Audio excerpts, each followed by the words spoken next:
How do we build psychological safety? We might have all experienced this in our life, at least once. There are so many psychological theories that's there in the industry. I would like to talk about Coder or a developer or a tester might not have that opportunity to. at least 1 to 5% of the team members never speak. Scrum Master is asking everyone to write individually, which means everyone is being included in that setup and everyone is asked to write about something. Form pairs, and you might end up with one person being an odd man out, and the person might immediately feel Excluded. there's no inclusion. Yeah. I'm totally excluded. Are you saying that the leader should be the last person to speak in the room? 70% of the team's effectiveness is going to be depending on how you bring the team members together. Which means if you keep changing your team members, the Scrum Masters or Agile coaches should also understand when they go and work with leaders, the leaders themselves don't have psychological safety.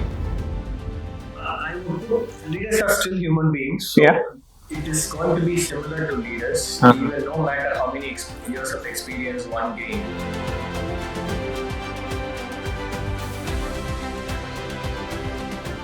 Hi, welcome to TriStem Studio webcast.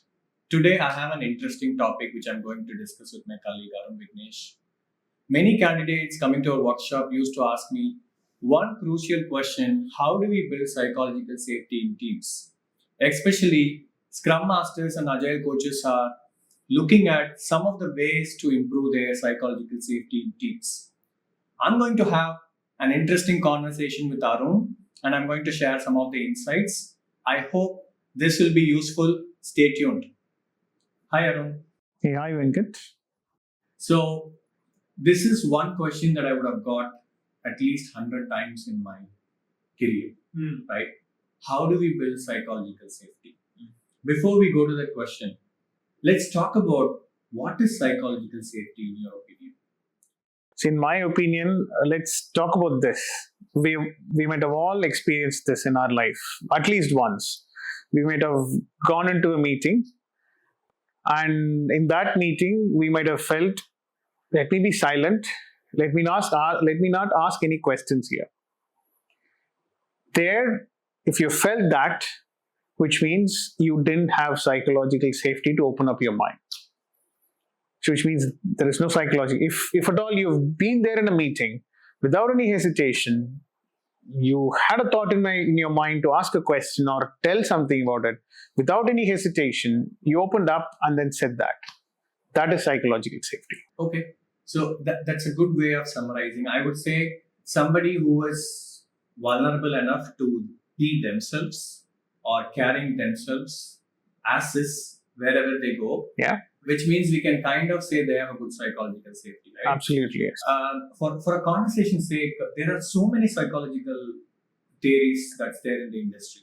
I would like to talk about Tim's 4 states or 4 levels of psychological safety, right? For somebody who's watching, Tim has come up with 4 levels of psychological safety. He calls it as inclusion safety, learner safety, contributed safety, and challenges safety. So in this webcast, let's try to brainstorm what these 4 levels are and how is this going to be really useful when you're an Agile coach or a Scrum Master. So tell me, Arun, before I get into the details of that, right? Can you just talk about very briefly what are these 4 states?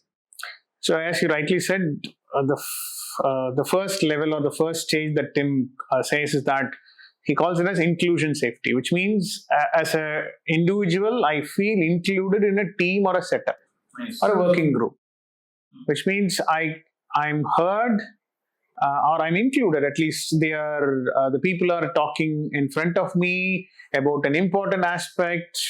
I've been given an opportunity to hear that. That itself is an inclusion safety. I feel inclusive that yes, I'm a part of this team. Yes. Right? I'm not feeling isolated.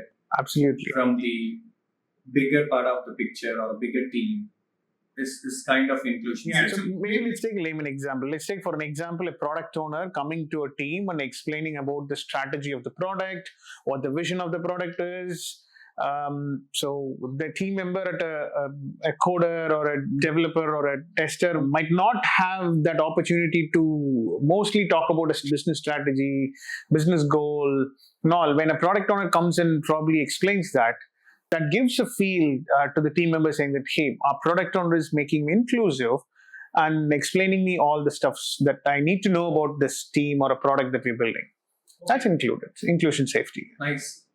So, before we get on to the next level of psychological safety, I would like to ask you, I've seen in many companies, as you rightly said, maybe at least in my experience in many team meetings, some people feel either isolated or they might probably be passive throughout the meeting.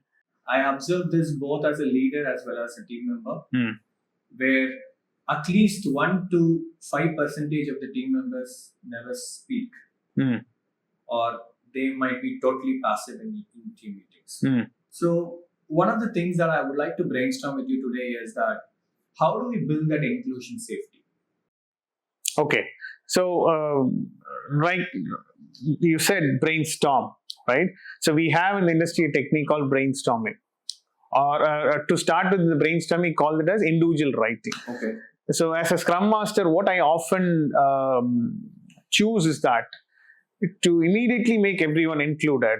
Whenever I go, let's take an example of retrospective. When I go to a retrospective, I try to make it a practice that everyone individually writes something in a sticky note or a notepad, something or the other, for the first 1 minute about a particular topic, whatever I'm going to discuss. That is going to definitely make them think about what I'm going to do in this session. And the Scrum Master is asking everyone to write individually, which means everyone is being included in that setup and everyone is asked to write about something, right? At least that's a practice that I try to do to make everyone inclusive. Okay, so some practices that helped me was, I call it brain wiring, right? I ask everybody to think what's on your mind. Can you just write 2 things that is coming to your mind about whatever the topic you try to facilitate in a retrospective, whatever. Yeah. And then everybody individually writes. That's one thing that worked for me. The other thing that I used to use is that body storming.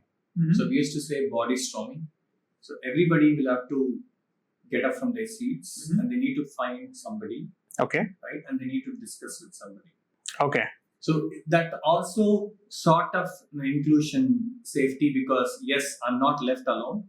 Right? Whenever I do facilitate some of the events, I used to make sure there are even number of people. There is odd man out in the room. I used to pair with them to make sure that they are also included.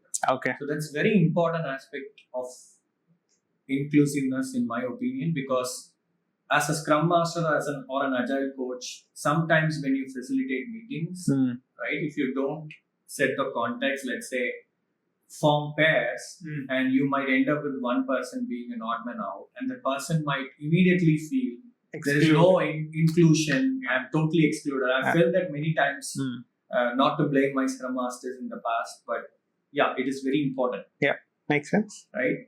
So we talked about how do we include people, how do we build that inclusive safety and all that. Okay.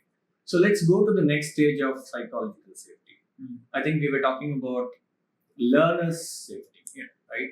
So in my opinion, learner safety is people that are really not knowing something or they are not clear about something should be able to openly ask and get knowledge. Yeah. So the learner safety come into a play when there is a need for knowledge, but are they safe enough to open up and ask that, or they are holding something which is actually resisting them to open up? So how do you think that learner safety can be built? Now, again, pretty much similar to that.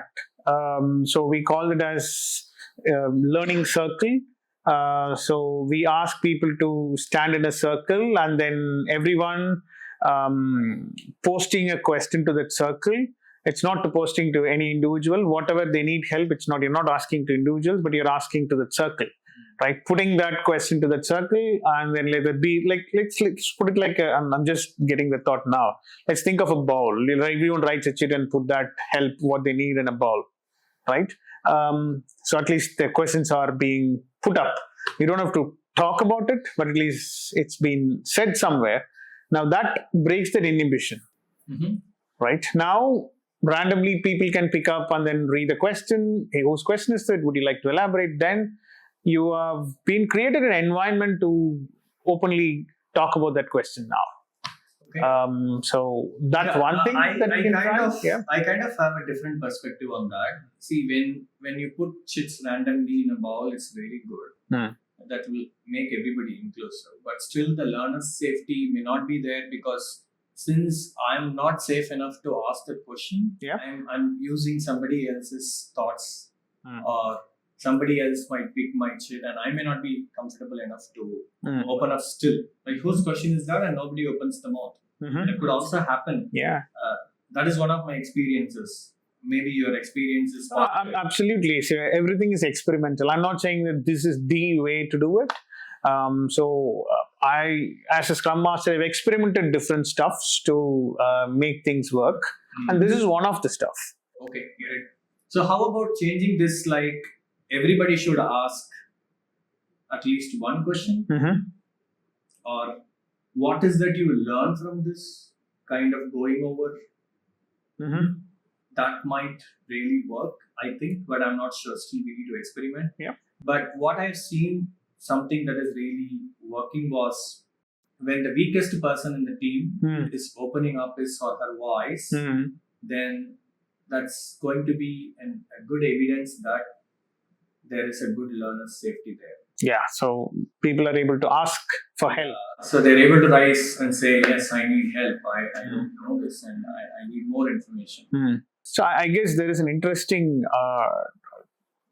thing about this as well. If I'm not wrong, I read somewhere about in an article that Amazon's founder Jeff used to speak last in any meetings that he goes into, so that he tends to hear everyone's thoughts and also gives an opportunity for everyone to talk first. What he feels is that in case if he opens up and then puts an idea first, people may tend to agree to Jeff's idea and not open up as well. So, are you saying that the leader should be the last person to speak in the room? That might help. So that's a practice that I've read that it helped in Jeff's case there, because the person with the highest authority, people may not tend to challenge the thoughts or go away from that particular thoughts. So as a leader, it's a good way to experiment it and see if it's working. Yeah, everything is an experimentation, by the way. It's not like, as I said, there's no one template or one thing to do. Okay, now let me go to the third one, which is contributor safety. So, can you throw some light on the contributor safety, Venkat? Yeah, I can. I can give some experience about contributor safety when I was working in a company. That is, I once worked in a company where I had neighboring teams, right? I know that for a fact that only one or two senior people used to decide everything in the team. Okay. And the teams will never speak up.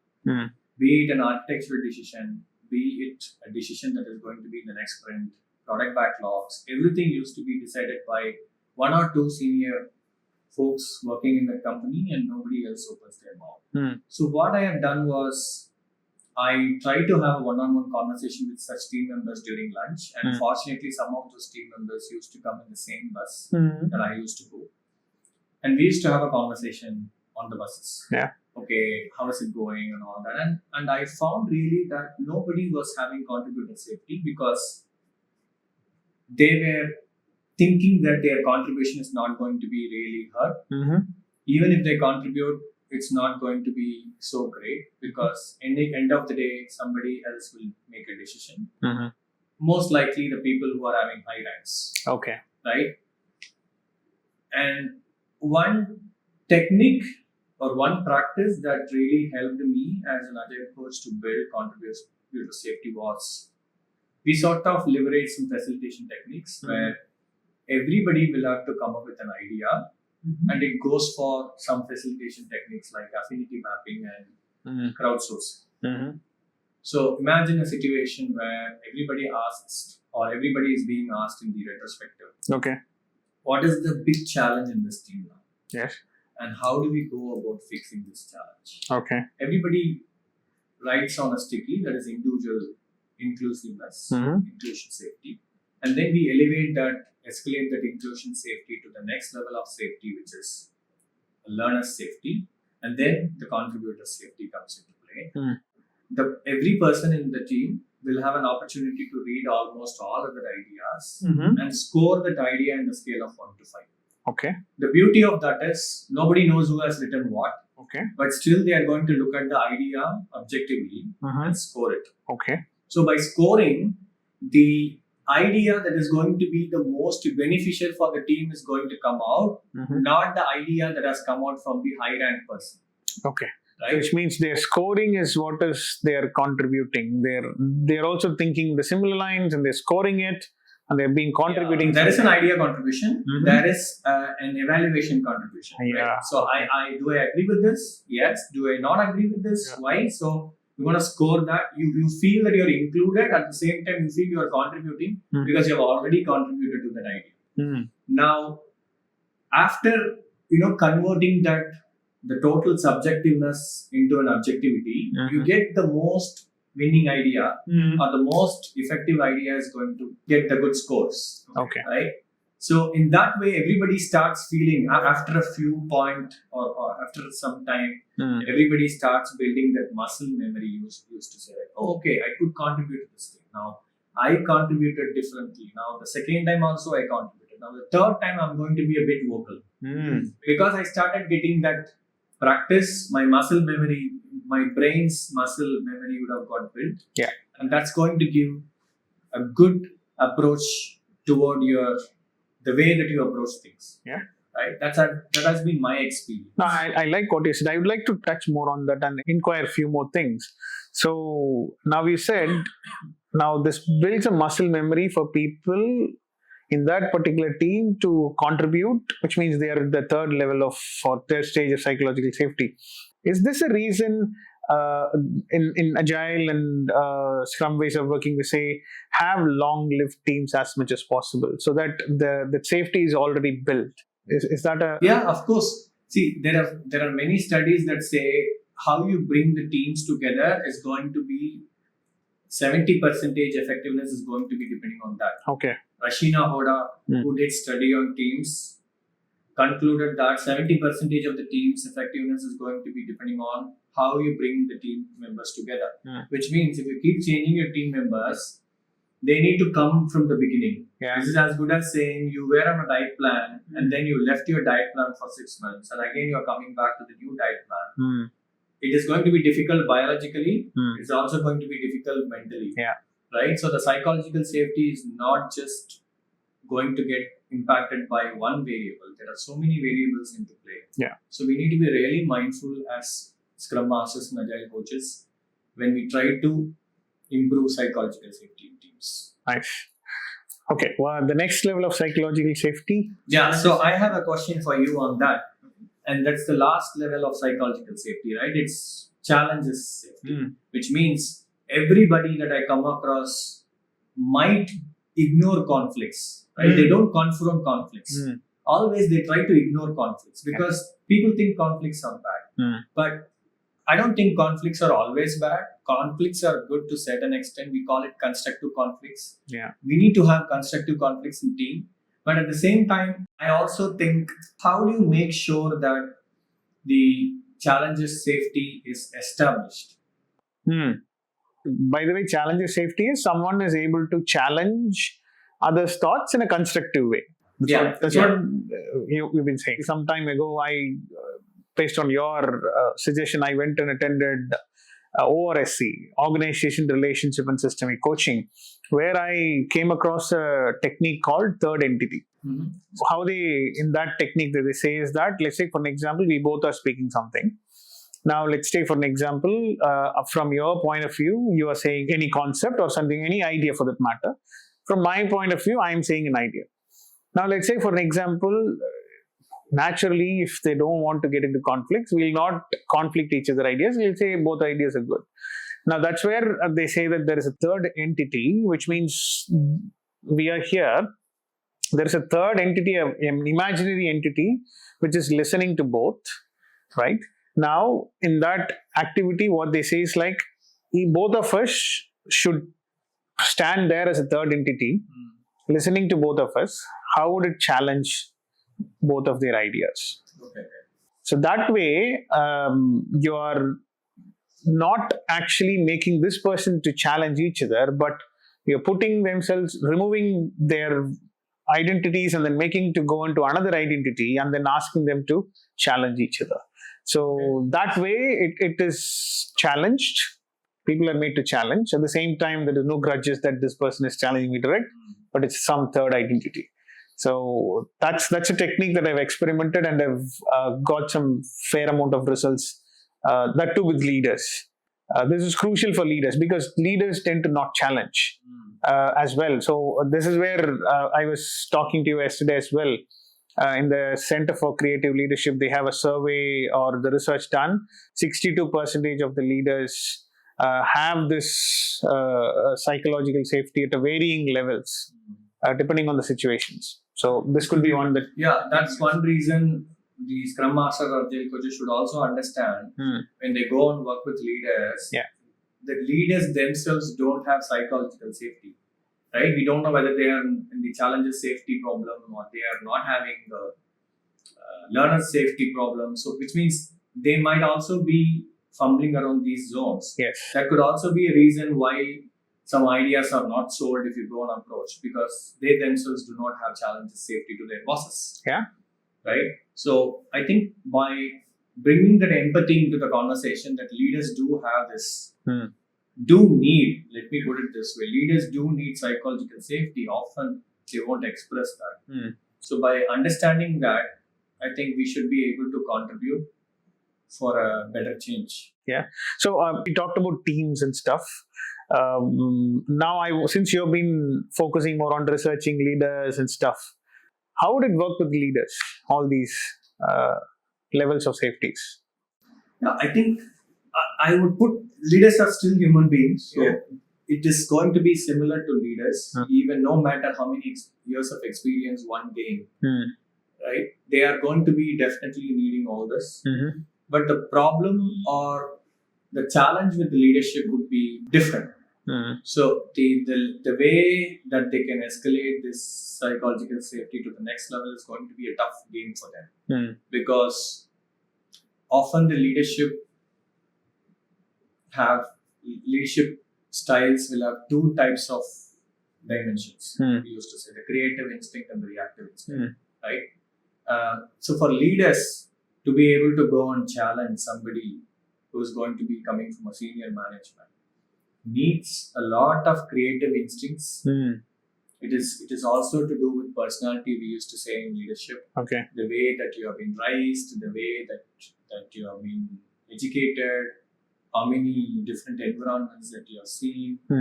So sort of your values, your creative and reactive instincts, whatever you leverage the most, is going to come together in a nice combination to be able to even say what level of psychological safety you can gain in that particular environment. Because often you will be challenged for results and your focus is more on the results, right? And if you're not able to produce results, again, it is a vicious loop. You are going to get stuck in producing results and you leave the bigger picture of psychological safety. Right? I don't have time to focus on psychological safety. So in my opinion, some companies think that psychological safety is rolling out surveys, getting opinions from people, right?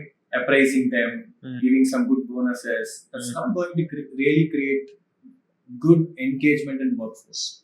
The real engagement happens only when people are able to challenge each other and they feel comfortable. And I think we started the conversation with carrying oneself as is wherever we go. Absolutely. Right? Yeah. So the authenticity part is very important.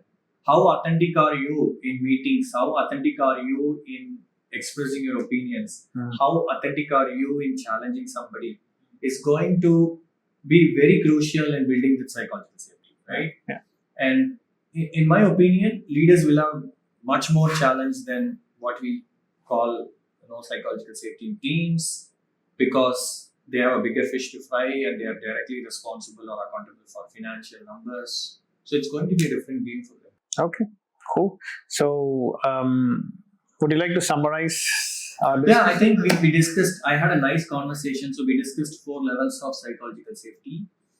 Um, I wanted to repeat that: inclusive safety, learner safety, contributor safety, and then we also spoke about challenge safety. I think all Scrum Masters and Agile coaches, if we focus on these levels of psychological safety and try to enable with some of the practices that we discussed, I think it will be a little bit of helpful to many change agents watching this podcast.